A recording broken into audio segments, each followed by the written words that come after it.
Neat UGC 2024 ఫలితాల అవకతవకలపై supreme court sitting జడ్జితో విచారణ జరపాలని అఖిల భారత యువజన సమాఖ్య డిమాండ్ చేసింది.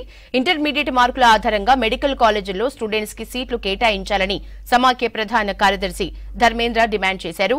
ఏఐటీయూసీ భవన్ నుంచి హిమాయత్ నగర్ జంక్షన్ వరకు ర్యాలీ తీశారు. తర్వాత national testing agency director general Subodh Kumar దిష్టిబొమ్మ దగ్ధం చేశారు. ప్రధానంగా ఈరోజు హర్యానా రాష్ట్రంలోని ఒక పరీక్షా కేంద్రంలో పక్కనే కూర్చున్నటువంటి 8 మంది విద్యార్థులకు దాదాపు 720 మార్కులకు గాను 720 మార్కులు వచ్చినట్టు, అదేవిధంగా దేశవ్యాప్తంగా 67 మందికి 720 మార్కులు వచ్చాయని ఈరోజు ఎన్టీఏ ప్రకటించింది.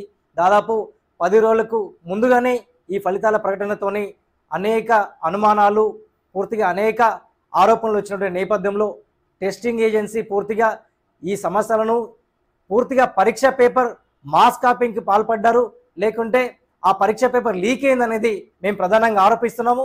అందుకే మరలా ఈ పరీక్షను 2024 సంబంధించినటువంటి నీట్ యూజీ పరీక్షను మరలా నిర్వహించాలని ఏఐవైఎఫ్గా డిమాండ్ చేస్తున్నాము. అదేవిధంగా నీట్ సంబంధించినటువంటి డైరెక్టర్ జనరల్ సుబోధ్ కుమార్ సింగ్ ప్రధానంగా ఈరోజు జరిగినటువంటి తప్పిదాలను పూర్తిగా కప్పిపుచ్చుకోవడానికి గ్రేస్ మార్కులను విడుదల చేస్తున్నామని చెప్పి 719 మార్కులను మళ్ళీ దాదాపు ఒక 1200 మంది విద్యార్థులకు ఈరోజు ఆయన వేసినటువంటి పరిస్థితి ఉంది.